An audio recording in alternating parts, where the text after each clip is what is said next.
రాఘవాపురం గ్రామ సర్పంచ్ అభ్యర్థిగా పోటీ చేస్తున్నటువంటి కాంగ్రెస్ అదేవిధంగా సిపిఐ బలపరిచినటువంటి అభ్యర్థి నయీం గారికి, అదేవిధంగా వార్డు సభ్యులుగా 8 మంది వార్డు సభ్యులుగా ఉన్నటువంటి పోటీ చేస్తున్నటువంటి జయమ్మ, కూరెళ్ళ మల్లమ్మ గారికి, అదేవిధంగా మూషం శ్రీనివాస్ గారికి, టి యాదయ్య గారికి, రాంబాబు గారికి, నస్రీం బేగం, అదేవిధంగా దయాకర్ రెడ్డి గారికి, గుండు జ్ఞానేశ్వర్ గారికి, వీరందరికీ కూడా భారీ ఎత్తున ఓట్లతోని వేసి ఈ ప్యానల్ని గెలిపించవలసిందిగా అఖిల భారత యువజన సమాఖ్య రాష్ట్ర సమితి పక్షాన ఇక్కడ ఉన్నటువంటి ఓటర్లకు విజ్ఞప్తి చేస్తాను.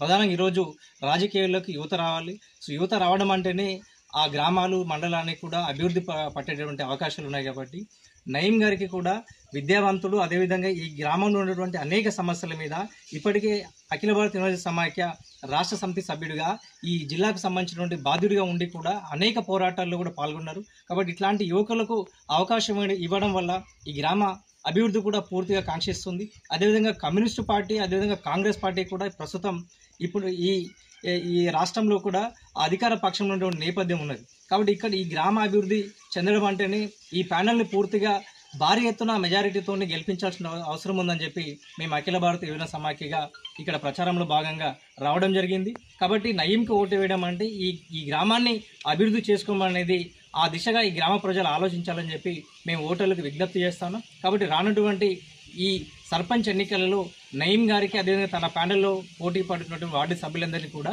భారీ మెజారిటీతో గెలిపించాలని ఈ రాఘవాపురం గ్రామ పెద్దలందరికీ, ఓటర్లందరికీ కూడా ఏవైఎఫ్ అదేవిధంగా సిపిఐ పక్షాన విజ్ఞప్తి చేస్తాం.